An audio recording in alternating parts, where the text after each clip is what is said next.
Hello everyone, this is Deepak Tiwari और इसमें हम देखने वाले हैं यूनेस्को के बारे में। सबसे पहला क्वेश्चन तो हमें यही मिलता है कि यूनेस्को का फुल फॉर्म क्या है। तो इसका फुल फॉर्म है United Nations Educational Scientific Cultural Organisation. ये इसका फुल फॉर्म है और इसका जो हेड क्वार्टर है ये फ्रांस की राजधानी पेरिस में है। इसको हम एक बार देख लेते हैं। तो यहाँ पे है इसका हेड क्वार्टर।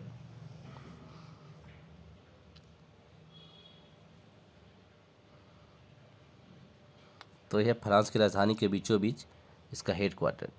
और ये जो जगह है पेरिस, ये फ्रांस की राजधानी में है। और एक और क्वेश्चन बनता है कि पेरिस कौन सी नदी के किनारे है। तो पेरिस जो है सीन नदी के किनारे है। ये बात भी आप ध्यान रखना, इससे भी क्वेश्चन बहुत बार बनता है कि पेरिस कौन सी नदी के किनारे है। तो पेरिस सीन नदी के किनारे है, ये बात आप ध्यान रखना। चलिए अब हम आगे देखते हैं इसके बारे में। अगर हम इसके इतिहास की बात करें तो इसका इतिहास है कि द्वितीय विश्व युद्ध की समाप्ति के बाद इसकी स्थापना की गई थी। शांति के प्रयास के लिए 37 देशों के प्रतिनिधियों द्वारा यूनेस्को की स्थापना की गई और प्रमुख उद्देश्य था कि शिक्षा, विज्ञान एवं संस्कृति के माध्यम से शांति एवं सुरक्षा को बढ़ावा देना। इसी के लिए इसकी स्थापना की गई थी। अगर हम देखें तो यूनेस्को बहुत सारी वर्ल्ड हेरिटेज साइट को भी मान्यता देता है और उसकी सुरक्षा के लिए काफ़ी काम करता है। जैसे कुछ सभ्यताओं को, कुछ जगहों को, कुछ बिल्डिंग्स को, कुछ पुरानी इमारतों को, साथ ही साथ कुछ पर्व त्योहारों को भी ये मान्यता देता है। जैसे अगर हम दुर्गा पूजा की बात करें तो ये यूनेस्को की साइट में इस समय आ चुकी है। और इससे फ़ायदा ये होता है कि वहाँ पे आम लोगों को रोज़गार काफ़ी मिलता है। टूरिस्ट लोग वहाँ पे काफ़ी ज़्यादा आते हैं, दुनिया भर के लोगों को उसके बारे में पता चलता है। तो सबका वहाँ पे विकास अच्छी तरीके से हो पाता है। एक बात और आप ध्यान रखना, ये सेकेंड वर्ल्ड वार के बाद जब किया गया था 1942 में, इसलिए इसकी स्थापना की गई थी। ये डेट यहाँ पे इंपॉर्टेंट है कि 16 नवंबर 1945 को इसकी स्थापना की गई थी। तो 16 नवंबर का डे आप ध्यान रखना, इससे क्वेश्चन बहुत बार बनता है। और इसका पहला बैठक भी 1946 में फ्रांस की राजधानी पेरिस में हुआ था। आगे देखते हैं यूनेस्को और भारत के रिश्ते किस तरीके से हैं। तो यूनेस्को के साथ सहयोग के लिए भारत राष्ट्रीय उद्योग है एक। पहला है कि भारत यूनेस्को की शुरुआत में जब बना था पहली बार 1946 में इसका सदस्य रहा है। शुरू में इसका सदस्य बन गया था। अगला पॉइंट है कि यूनेस्को के अनुसार प्रत्येक सदस्य देश की एक मुख्य संस्थान होना चाहिए जो यूनेस्को के साथ कार्य करेगा। और इस प्रकार भारत में यूनेस्को के साथ सहयोग के लिए भारतीय राष्ट्रीय उद्योग की अधिकृत किया गया था। एक संस्थान बना हुआ है अलग से जो कि यूनेस्को के साथ में काम करता है, भारत की संस्था।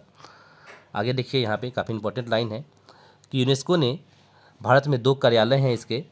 जैसे यहाँ पे बात है कि दक्षिण और मध्य एशिया की 11 देश, वो 11 देश कौन कौन से हैं? Afghanistan, Bangladesh, Bhutan, Bharat, Iran, Maldives, Mongolia, Myanmar, Nepal, Pakistan और श्रीलंका के लिए नई दिल्ली में इसका क्लस्टर कार्यालय है।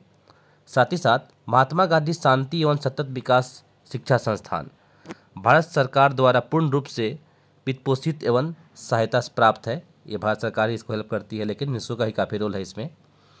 आगे देखते हैं कि यूनेस्को के अंतर्राष्ट्रीय पुरस्कार एवं भारत इसमें किस तरीके से जुड़ा हुआ है।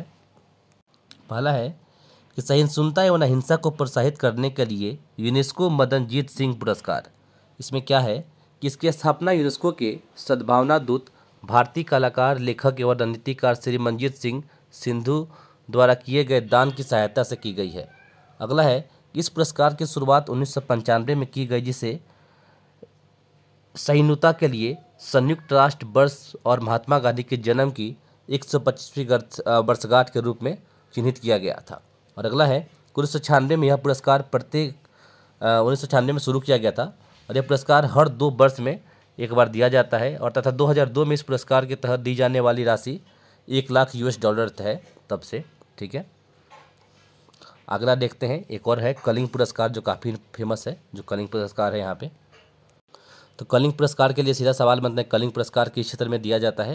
तो यह दिया है विज्ञान के क्षेत्र में यूनेस्को के द्वारा। तो इसमें इस पुरस्कार की स्थापना भारत में कलिंग फाउंडेशन ट्रस्ट के अध्यक्ष एवं संस्थापक श्री विजयानंद पटनायक, ये जो विजयानंद पटनायक हैं, ये उड़ीसा के क्या बोलते हैं, चीफ मिनिस्टर, मुख्यमंत्री, उनके पिताजी हैं, जो कि अभी उड़ीसा के चीफ मंत्री हैं।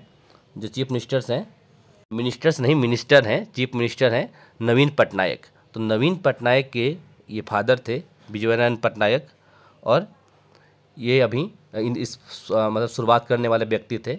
उनके द्वारा दिए गए दान के द्वारा ही 1951 में यूनेस्को द्वारा इसकी स्थापना की गई थी। अब यूनेस्को विश्व विरासत सम्मेलन की सूची है यहाँ पे, और विश्व विरासत अब इस समय 1972 के द्वारा ही तब से शुरू कर दिया था यूनेस्को ने इसे जोड़ना। अगर हम भारत की बात करें तो विश्व के 167 देशों में विश्व विरासत स्थलों की संख्या 1121 है, और भारत में अब तक 38 विश्व विरासत स्थल, 30 सांस्कृतिक, 7 प्राकृतिक और एक मिश्रित स्थल शामिल है इसमें, जो कि यूनेस्को के विरासत लिस्ट में है। अगर हम बात करें यूनेस्को की प्राथमिकता के लिए, क्या प्रायोरिटी में है इसके लिए, तो पहला है अफ्रीका महाद्वीप, जिसको उनको बराबर करना है। दूसरा है लैंगिक समानता यानी कि जेंडर इक्वलिटी। तो अफ्रीका के लिए क्या है कि यूनेस्को एक मजबूत और बेहतर लक्षित रणनीति के साथ 54 अफ्रीकी देशों पर केंद्रित है, पहला नंबर। दूसरा है अफ्रीकी संघ द्वारा एजेंडा 2063 एवं एजेंडा फॉर सस्टेनेबल डेवलपमेंट 2030 को अपनाना अफ्रीकी आर्थिक समुदाय के विकास एवं अफ्रीकी पुनर्जागरण के लिए एक आधार तैयार करता है। अगला हम देख सकते हैं महिलाओं के लिए भी काफ़ी सारी चीज़ यहाँ पे है कि यूनेस्को के प्राथमिकता में महिला समानता परियोजना चलेगी, लैंगिक समानता उपकरण किया जाएगा, लैंगिक दृष्टिकोण से चीज़ें की जाएगी। यूनेस्को युवा मोबाइल, अलग अलग बहुत तरह के इन्होंने कार्यक्रम चलाया है जिससे कि लड़कियों को बराबर का दर्जा मिल पाए दुनिया भर में। सो हमारे एग्ज़ाम के लिए जितने भी मेन इंपॉर्टेंट पॉइंट्स थे उन सबको लगभग हमने देख लिया है। तो फिर मैं यहाँ पे वीडियो को ख़त्म करता हूँ, क्योंकि इसमें अब ज़्यादा कुछ बाकी नहीं रहा जिसके बारे में हम जानें और देखें। एक अलग से हमें देखेंगे कि विश्व विरासत स्थल में भारत में कौन कौन से जगह हैं, इन सबको एक अलग वीडियो में जानेंगे, क्योंकि सबका हमें स्पेसिफिक नाम जानना होगा। इसमें तो हमें बस ये जानना था कि यूनेस्को करता क्या है। तो यूनेस्को के बारे में ये एजुकेशन के सेक्टर में भी बहुत काम करता है, कल्चरल एक्टिविटी के लिए भी बहुत काम करता है, इन सब को लेकर बहुत सारा काम यूनेस्को करता रहता है। तो मैं यहाँ वीडियो ख़त्म करता हूँ, मिलते हैं नेक्स्ट वीडियो में। Till there, bye bye and take care.